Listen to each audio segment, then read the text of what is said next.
내가 보니 바다에서 한 짐승이 나오는데 뿔이 10이요 머리가 7이라. 그 뿔에는 10왕관이 있고 그 머리들에는 신성모독하는 이름들이 있더라.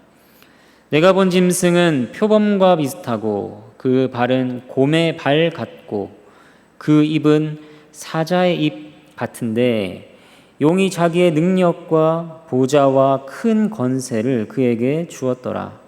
그의 머리 하나가 상하여 죽게 된 것 같더니 그 죽게 되었던 상처가 나음에 온 땅이 놀랍게 여겨 짐승을 따르고 용이 짐승에게 권세를 주므로 용에게 경배하며 짐승에게 경배하여 이르되 누가 이 짐승과 같으냐 누가 능히 이와 더불어 싸우리요 하더라.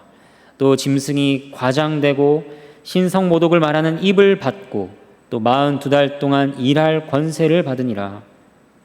짐승이 입을 벌려 하나님을 향하여 비방하되 그의 이름과 그의 장막 곧 하늘에 사는 자들을 비방하더라. 또 권세를 받아 성도들과 싸워 이기게 되고 각 족속과 백성과 방언과 나라를 다스리는 권세를 받으니 죽임을 당한 어린 양의 생명책에 창세 이후로 이름이 기록되지 못하고 이 땅에 사는 자들은 다 그 짐승에게 경배하리라. 누구든지 귀가 있거든 들을지어다. 사로잡힐 자는 사로잡혀갈 것이요 칼에 죽을 자는 마땅히 칼에 죽을 것이니 성도들의 인내와 믿음이 여기 있느니라. 하나님의 말씀입니다. 하나님께 감사합니다.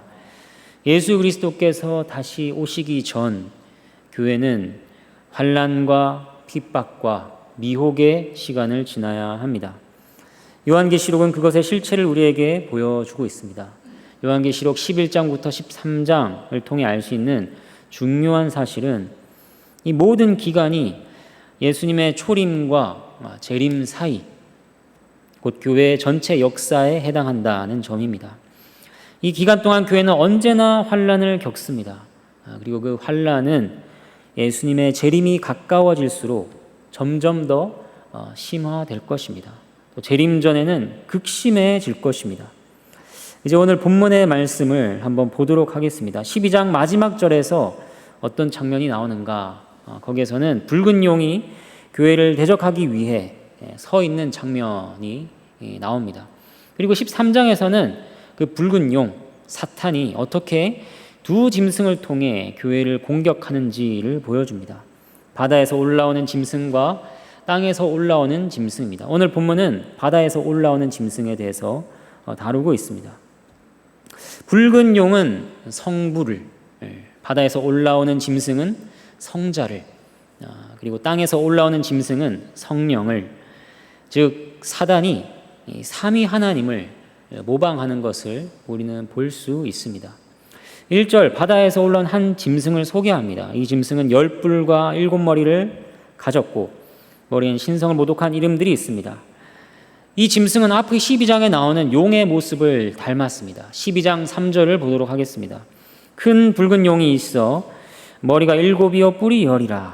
그 여러 머리에 7 왕관이 있는데, 이것은 용과 바다에서 나온 짐승이 밀접한 관계가 있음을 보여주는 것입니다. 용이 성부 하나님을 거짓으로 모방한 존재라면 바다에서 나온 짐승은 그리스도를 거짓으로 모방한 인물입니다. 그리스도가 하나님의 형상인 것처럼 짐승도 용의 모습을 그대로 닮았습니다. 10뿔과 7머리, 그것은 권세와 다스림, 지혜와 통치의 완전함을 상징합니다. 이 모든 것은 그분을 흉내낸 것입니다. 이 짐승은 메시아가 아닙니다. 그러나 그와 같이 자기를 과시하고 스스로 높이며 사람들을 미혹합니다. 2절에서는 이 짐승이 표범처럼 민첩하고 곰처럼 무자비하며 사자처럼 무섭고 위협적이라는 사실이 강조됩니다. 이 짐승은 잔혹하고 사나운 일들을 행할 것입니다. 중요한 것은 이 짐승이 가지고 있는 권세가 사단에게서 왔다는 사실입니다. 용이 자기의 능력과 보좌와 큰 권세를 그에게 주었더라 말씀하고 있습니다. 이것은 마치 하나님께서 어린 양이신 그리스도께 능력과 보좌를 주시는 장면을 의도적으로 모방하는 것입니다. 사단은 언제나 진리를 왜곡하고 모방합니다. 그리고 그것으로 세상을 미혹합니다. 그리고 이 짐승의 모습에서 볼 수 있는 것은 다니엘서 7장에 나오는 그것을 배경으로 하고 있다는 것을 확인할 수 있습니다. 여기에서도 바다에 올라온 4마리 짐승을 보여주고 있는데, 간단하게 말하면 이 짐승은 막강한 권세를 가지고 하나님을 대적하는 적그리스도를 상징합니다. 성경은 적그리스도에 대해서 다양한 방식으로 증언하고 있습니다. 때로는 어떤 구절에서는 적그리스도가 이미 나타났다, 활동하고 있다 이렇게 말합니다. 또 다른 구절에서는 앞으로 나타날 것이라 이렇게 예고하기도 합니다. 우리가 어떻게 이것을 정리하고 조화시킬 수 있을까요? 이러한 점들을 살피면 적그리스도는 초대교회 시대부터 이미 역사 속에 존재해 왔습니다. 그리고 지금도 활동하고 있고 장차도 존재할 것입니다. 그러나 재림이 임박한 마지막 때에는 특별히 강력한 권세를 지닌 한 인물로서 적그리스도가 나타나 성도들을 극심하게 핍박하고 미혹하게 될 것입니다. 그리스도에 대한 그의 모방은 3절과 4절에서도 이어집니다. 3절 보면 그 짐승의 머리 하나가 상한 것 같더니 죽게 되었던 상처가 나음에 온 땅이 놀랍게 여겨 짐승을 따르더라고 말씀합니다. 이것도 단순한 부상의 회복이 아니죠. 예수님의 부활을 모방하는 것입니다. 예수님께서는 십자가에서 죽으심으로 원수 마귀를 결정적으로 괴멸시키셨습니다. 부활로 생명의 주가 되심을 증명하셨습니다. 그런데 그 짐승도 마치 죽은 것 같았다가 다시 살아난 듯한 모습을 보입니다. 이것은 사단이 하나님의 구속 사역을 모방하며 다른 사람들이 자기를 따르게 하려고 의도적으로 하고 있는 그 연출이라고 볼 수 있습니다. 최종 심판이 임하기 전에 이 짧은 마지막 때에 사단은 발악하며 활동합니다. 그는 패배했지만 여전히 속이는 자로서 거짓 권세를 행사하며 그리스도를 모방하며 그렇게 사람들을 미혹합니다. 그리하여 땅에 거한 자들, 곧 생명책에 이름이 기록되지 않은 자들은 그 짐승을 보고 놀랍니다. 4절에서 이렇게 말합니다. 누가 이 짐승과 같으냐? 누가 능히 이와 더불어 싸우리요? 이것은 우리에게 굉장히 익숙한 말입니다. 이 고백 역시 하나님께 돌리는 찬양을 모방한 것이죠. 여호와와 같은 이가 누구인가? 누가 주를 대적하겠는가? 이렇게 주를 경배하는 고백을 가로채간 것입니다. 사람들은 하나님의 자리에 짐승을 올려놓고 찬양합니다. 그는 하나님이 아닙니다. 그리스도도 아닙니다. 그럼에도 마귀는 자신이 똑같은 경배와 영광을 받기를 원합니다. 그리고 세상은 그것을 아무런 분별 없이 따릅니다. 5절부터 8절을 보면 42달 동안, 그러니까 문자적인 시간이 아니라 초림과 재림 사이의 복음 시대에 사단의 세력이 성도들을 박해하며 일시적인 승리를 맛보기도 할 것이라 이렇게 알려주고 있습니다. 5절에서도 우리는 다시 한번 용이 짐승에게 권세를 부여하는 장면을 보게 됩니다. 하나님께서 아들에게 영광과 권세를 주신 것처럼 사단은 자신이 택한 대리자에게 거짓 권세를 위임합니다. 이 짐승은 권세를 가지고 신성을 모독하는 말을 쏟아내며 하나님의 이름과 장막, 곧 하늘에 거한 자들을 대적합니다. 이것은 단순한 모욕이 아니라 복음과 교회를 정면으로 공격하는 대적의 말과 행동들입니다. 짐승은 신성 모독뿐 아니라 성도들을 죽입니다. 그러나 이것은 완전한 승리가 아니라 일시적 승리이죠. 하나님의 주권 안에서 허락된 범위 안에서만 이루어지는 일입니다. 7절은 또 말씀합니다. 또 권세를 받아 성도들과 싸워 이기게 되고 각 족속과 백성과 방언과 나라를 다스리는 권세를 받으니, 각 족속과 백성과 방언과 나라를 다스리는 권세는 그리스도께 속한 것입니다. 여기서도 짐승은 어린 양의 통치를 모방하고 있는 것입니다. 그리스도처럼 짐승은 세상 통치자처럼 군림합니다. 그러나 그것은 진짜 권세가 아니죠. 미혹된 자들만 따를 뿐입니다.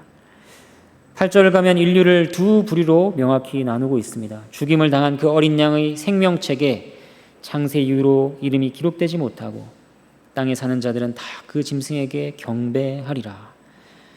기록되지 않은 자들, 곧 그리스도께 속하지 않은 자들은 짐승을 따릅니다. 그러나 생명책에 이름이 기록된 자들, 곧 하나님의 택하심을 입은 자들, 그들은 짐승에게 경배하지 않고 오직 죽임당한 어린 양을 경배합니다. 이제 9절과 10절을 보도록 하겠습니다. 이러한 극심한 핍박과 환난 때에 성도에게 필요한 권면을 전하고 있습니다.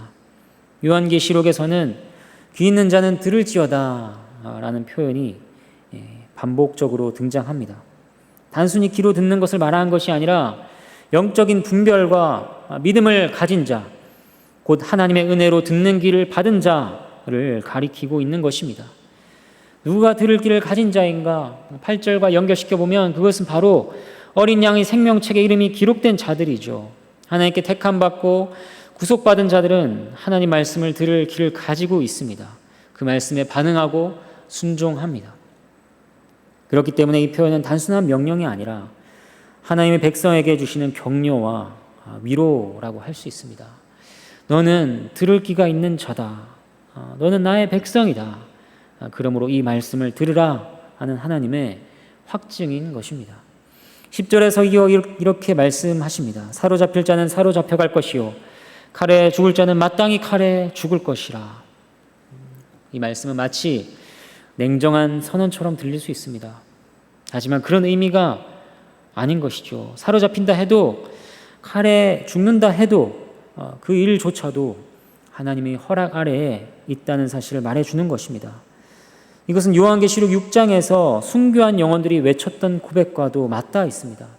우리 피를 갚아주지 아니하시기를 어느 때까지 하시려 하나이까. 그러나 하나님께서는 때가 이를 때까지 그들에게 쉬며 기다리라고 하셨습니다. 왜냐하면 하나님의 뜻이 이루어진 데는 하나님의 정하신 때가 있기 때문입니다. 따라서 요한은 우리에게 말합니다. 성도들의 인내와 믿음이 여기 있느니라. 이처럼 이 시대에 필요한 것은 인내입니다. 고난 중에도 믿음을 지키는 교회의 충성입니다. 하나님께서는 이러한 교회에 용기와 위로를 주십니다. 설령 사로잡힌다 할지라도 너희에게 들을 귀가 있다면 그러한 은혜를 받고 있으며 보호를 받고 있는 것이므로 너희는 담대하라. 그렇게 말씀하시는 것입니다. 이제 말씀을 정리하며 적용을 살피도록 하겠습니다. 마지막 때의 박해에 대한 내용을 살폈습니다. 첫 번째로 우리에게 요구되는 것은 원수에 대한 분별입니다. 사단의 대리자는 예수 그리스도를 모방할 것입니다. 여기에서 저기에서 그리스도라고 주장하는 자들이 나타날 것입니다. 마귀는 패배했으나 여전히 미혹하는 자입니다. 그리스도의 부활을 모방하고 그 건세를 흉내내며 하나님께 돌려야 할 경배를 가로챕니다. 그러한 때 우리는 깨어 분별해야 합니다. 성도는 분명히 아는 자들인 것이죠. 참된 권세가 그에게 있으며 참된 부활이 오직 예수 그리스도 안에 있다. 참된 승리가 이미 십자가에서 이루어졌음을 아는 것입니다. 다른 그리스도를 찾지 않는 것입니다. 그리스도의 재림과 최종 심판 때 모든 거짓 권세는 사라지게 될 것입니다. 그러므로 우리는 오직 하나님 한 분만을 경배해야 하며 결코 예수 그리스도 외에 다른 어떤 것에도 마음을 빼앗겨서는 안 됩니다. 그리스도 그분 외에 다른 곳에서 구원을 찾아서는 안 됩니다. 속지 말고 주님만을 경외해야 할 것입니다. 두 번째로 우리에게 요구되는 것은 자신을 살피는 일입니다. 오늘 본문은 인류가 둘로 나뉘는 모습을 보여줍니다. 거짓 권세에 미혹되어 짐승을 따르는 자들과 진리이신 어린 양 예수 그리스도를 따르는 자들에 대해서 알려줍니다. 세상은 점점 더 하나님을 대적하는 방향으로 흘러가고 있고 교회는 점점 더 치열한 박해의 한 복판에 서게 될 것입니다.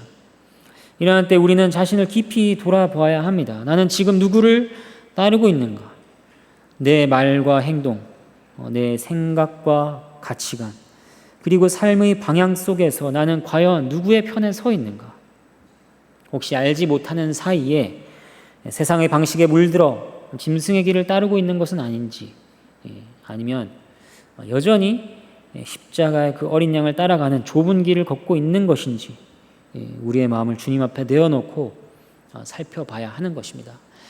우리는 그 일이 주님께서 오시는 그때까지 계속 지속해야 할 일입니다. 자기 점검을 하는 것입니다. 주님께서는 오늘도 우리를 부르십니다. 나를 따르라. 우리는 그 부르심에 응답하며 흔들리는 세상 속에서도 어린 양을 따르는 참된 제자로 살아가야 할 것입니다. 세 번째로 적용할 점은 누구든지 귀가 있거든 들으라고 하시는 말씀을 우리 마음판에 새기는 것입니다. 이것은 은혜와 격려가 담긴 말씀이었습니다. 이 땅에서 교회는 늘 고난 가운데 있습니다. 늘 미혹과 유혹에 직면합니다. 그러나 그것은 결코 하나님께 버림받았다는 증거가 아닙니다. 오히려 듣는다는 것, 하나님의 말씀 안에 거하고 있다는 것이 여전히 은혜를 입고 있음에 대한 증거입니다. 설령 우리가 사로잡히고 때로는 죽음 앞에 서게 된다 해도 주께서는 두려워하지 말라고 하십니다. 하나님의 뜻 안에 있고 어린 양의 생명책에 기록된 자로서 이미 승리의 자리에 서 있기 때문입니다. 앞에 모든 말씀은 우리에게 두려움을 주기 위함이 아니라 사단이 얼마나 너희를 넘어뜨리려고 하고 너희를 무너뜨릴 것이다, 그렇게 겁주기 위함이 아니라 깨어 준비하고 영적으로 강건해지도록 격려하기 위함입니다. 미혹과 박해의 시기를 지나가는 것은 분명 힘든 시간입니다. 하지만 우리는 혼자가 아닙니다.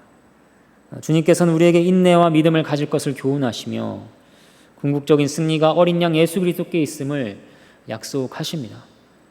우리 모두 영적인 길을 열어 주님의 말씀을 듣고 어떠한 환난 속에서도 흔들리지 않는 믿음으로 승리하며 마침내 주님 앞에 설 수 있는 그런 복된 성도들이 되기를 바랍니다.